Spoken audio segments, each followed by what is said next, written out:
In a kingdom torn between the glittering facade of power and the quiet strength of humility, two princes embark on a journey to prove their worth, but only one will uncover the secret of an invisible crown, a treasure greater than gold, hidden where the world dares not look: the heart.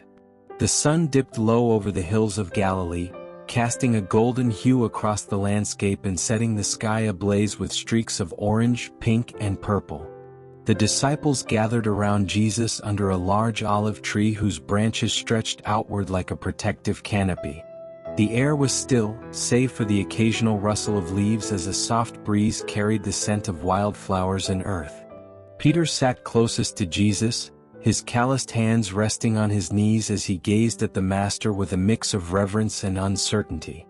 His mind wrestled with the teachings from earlier in the day, teachings that called for forgiveness and love in the face of conflict. A lesson he found both challenging and humbling. Nearby, John leaned against the tree trunk, his eyes half closed as he meditated on the words of Jesus, letting the serenity of the moment settle deep within him. A little farther off, Judas sat with his arms crossed, his gaze distant and troubled, as if weighed down by thoughts he could not share. The group was a mix of personalities and emotions, each man carrying his own doubts, hopes, and fears. Jesus, seated in the center, exuded a calm that seemed almost otherworldly.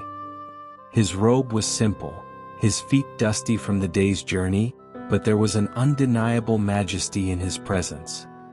He watched his disciples in silence for a moment, his eyes filled with love and understanding, as though he could see into their very souls.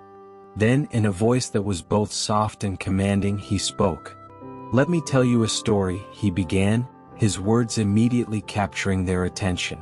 The disciples leaned in, their curiosity piqued, and the world around them seemed to fade away as Jesus' voice carried them into a distant kingdom, where two princes would soon embark on a journey that would change their lives, and the lives of those around them, forever. In a land far beyond the hills of Galilee, there lay a kingdom of unparalleled beauty, where rolling green hills met crystal-clear rivers, and villages bustled with life and laughter. This was a place of prosperity, ruled by a wise and aging king who had two sons, Princes Darius and Elias. The brothers, though born of the same bloodline, could not have been more different. Darius, the elder, was tall and striking, with an air of confidence that bordered on arrogance. He walked through the royal court with his head held high, his robes adorned with jewels that caught the light and dazzled the eyes. To the courtiers and noblemen, he seemed every inch the future king, strong, commanding, and charismatic. But beneath the surface lay a heart driven by pride and a hunger for power. He craved admiration and applause, often seeking the approval of those around him to bolster his own sense of worth. Elias, on the other hand, was a quiet and unassuming figure. Where Darius sought attention, Elias sought understanding. He was often found in the villages, dressed in simple clothes and mingling with the common folk. He helped farmers in their fields, carried water for the elderly, and played with children in the dusty streets. The villagers adored him, not because he was a prince, but because he treated them as equals, listening to their stories and sharing in their struggles. To Elias, leadership was not about glory but about service, a lesson he had learned from observing his father's reign. The king, though proud of both sons, was deeply troubled. He had ruled wisely for decades, earning the love of his people, but his strength was waning, and the time had come to choose a successor. Knowing that the true measure of a king was not in his wealth or appearance but in his heart, the king devised a test. Summoning his sons to the grand hall, a space filled with the echoes of centuries of history, he handed each a bag of gold and said, "Go into the kingdom. Use this gold wisely and return to me in 1 year. Show me what kind of king you would be." The words hung in the air, heavy with meaning, as the brothers accepted their task. Little did they know that this journey would reveal not only their character but the fate of the kingdom itself. The next morning, as the sun rose over the palace, Darius and Elias set off on their separate paths. Darius departed with great fanfare, his entourage of guards, advisors, and servants forming a glittering procession through the city streets. The people lined the roads, craning their necks to catch a glimpse of the golden carriage that carried the prince. Darius, reclining within, waved to the crowd with a practiced smile, his mind already brimming with ideas to outshine his younger brother. He would host grand feasts, build monuments in his honor, and commission artists to paint his likeness on every wall in the capital. To him the test was simple: impress the people and the crown would be his. Elias, in contrast, left the palace on foot, carrying his bag of gold in a simple satchel. He wore plain clothes and walked with only a staff to guide him. As he passed through the gates, there was no fanfare, no cheering crowds, only a few villagers who paused their work to nod in greeting. Elias smiled warmly, his heart light with the promise of meeting his people and learning their needs. His first stop was a small farming village, where he met an elderly farmer struggling to plow his field. Setting down his satchel, Elias picked up the plow and worked alongside the man until the field was ready for planting. The farmer, moved by the prince's humility, invited him to share a meal with his family, and Elias spent the evening listening to their stories by the fire. As the weeks turned into months, the brothers' journeys unfolded in stark contrast. Darius held lavish banquets, inviting the wealthiest merchants and nobles to dine at his table. He spent his gold on fountains and statues, each more extravagant than the last, believing that the admiration of the elite would secure his future as king. Elias, meanwhile, traveled from village to village, using his gold to rebuild homes, buy medicine for the sick, and provide tools for struggling artisans. The people he helped often tried to repay him with gifts, but Elias always refused, saying, "Your happiness is thanks enough." Here's the continuation of the expanded narrative, detailing chapters 4 through 10 with rich, immersive storytelling. As the months passed, rumors about the two princes spread across the kingdom like wildfire. In the bustling markets of the capital, merchants and noblemen spoke of Darius' grand feasts and magnificent statues. "He's a true king," they would say, admiring the golden plaques that bore his name and the processions that brought life to the city streets. Yet beneath the surface, dissatisfaction brewed. Many of the merchants grumbled about the higher taxes imposed to fund Darius' extravagances, and whispers began to circulate that his generosity was hollow, a performance rather than a reflection of his heart. In the quiet villages, however, a different kind of story was taking root.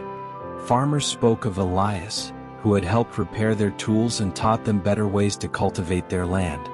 A widow tearfully recounted how Elias had rebuilt her home after a storm left her roofless. Children in the village squares shared tales of how the humble prince had knelt in the dirt to play games with them, his laughter as genuine as their own. These whispers reached the ears of the king, who listened carefully but kept his thoughts to himself. The court was divided. Advisors loyal to Darius praised his public displays and reminded the king of his popularity among the elite. "He knows how to command respect, Your Majesty," one said, bowing low. "The people need a ruler who looks the part." Another advisor, one who had traveled to the villages, spoke up cautiously. "And yet, it is Prince Elias who has won the hearts of the common folk," he said. "They speak of him not as a prince but as one of their own." The king nodded slowly, his expression unreadable as he pondered the fate of his kingdom. In the capital, Darius began to face the consequences of his choices. His coffers were nearly empty, and the merchants and nobles who once praised him grew restless. They had expected rewards for their loyalty, positions of power, lucrative contracts, but instead found themselves burdened by the rising costs of his opulence. One evening during a grand banquet, a merchant approached Darius with a bold complaint. "My lord," the man said, bowing but with a defiant tone, "you ask much of us, yet what do we gain in return? Your statues are beautiful, but they do not feed our families." Darius' face darkened with anger. "Do you question my leadership?" he snapped, his voice echoing through the hall. The merchant recoiled, but the damage was done. The courtiers exchanged uneasy glances, and for the first time, Darius felt the sting of doubt. Alone in his chamber that night, he stared at his reflection in the polished surface of a golden goblet. The man who gazed back at him looked every bit a king, but Darius could not shake the gnawing feeling that something was missing. Far from the capital, Elias' journey brought him to the edge of the kingdom, where the land was harsh and the people lived in poverty. Here, his gold was not spent on grand projects but on the simplest of needs: bread for the hungry, blankets for the cold, and medicine for the sick. In one village he met a young boy named Samuel, whose father had died in an accident. Samuel had taken on the role of provider for his family, but his small frame struggled under the weight of adult responsibilities. Elias saw the boy one evening hauling a heavy sack of grain up a steep hill. "Let me help you," Elias said, reaching out to take the sack. Samuel hesitated, his pride warring with his exhaustion, but eventually relented. As they walked together, Samuel began to speak, his words tumbling out in a flood. He spoke of his dreams, his fears, and his desire to one day leave the village and see the world. "You will," Elias said with a gentle smile. "But first, let us make this village a better place for you and your family." Over the next weeks, Elias worked with the villagers to repair their homes and build a school for the children. Samuel, inspired by the prince's humility, became his constant companion, eager to learn and help in any way he could. A year passed and the day of reckoning arrived. The great hall of the palace was filled with anticipation as the two princes returned to present their accomplishments. Darius entered first, his golden robe shimmering and his entourage carrying banners that proclaimed his glory. He strode to the throne and bowed deeply. "Father," he said, his voice confident, "I have brought greatness to the kingdom. I have built monuments that will stand for centuries, reminding the people of our power and legacy." The king nodded but said nothing, his gaze steady and contemplative. Then Elias entered, dressed in simple clothes and accompanied not by an entourage but by the people he had helped. A farmer stepped forward, his hands rough but his voice steady as he spoke of the hope Elias had brought to his village. A widow followed, tears streaming down her face as she described how Elias had rebuilt her life. Samuel, standing tall beside Elias, shared his story, his young voice filled with gratitude and pride. The hall fell silent as the king rose from his throne. His eyes swept over the gathered crowd, his expression grave. Then he called for the golden crown and, to the astonishment of all, broke it in two. "A true king does not wear his crown on his head," he said, his voice resonating with authority, "but carries it in his heart." The breaking of the crown sent a hush through the hall, the sound of metal snapping echoing like thunder. Darius stared in shock, his face pale as his father handed one half of the crown to Elias. "You have shown the heart of a king," the king said, his voice filled with both pride and sadness. Then he turned to Darius, placing the other half in his hands. "And you, my son, have been given the gift of learning. Use it well." Darius lowered his head, his pride crumbling under the weight of his father's words. Later that evening he approached Elias in the gardens, his steps hesitant. "I was wrong," he admitted, his voice barely a whisper. "I thought being a king meant being admired. But you have taught me what it truly means." Elias placed a hand on his brother's shoulder. "We are not so different, Darius," he said. "We both have much to learn. Let us walk this path together." Back in Galilee, Jesus concluded the story, his voice growing softer as the evening deepened. The disciples sat in thoughtful silence, the weight of the lesson sinking in. Peter was the first to speak, his voice trembling. "Master, how do we know if we wear such a crown? What if we fail?" Jesus looked at him with infinite compassion. "The crown is not for others to see, Peter. It is for God to see. Each time you forgive, each time you love, each time you serve, your crown grows brighter." His words resonated deeply, bringing tears to the eyes of the disciples.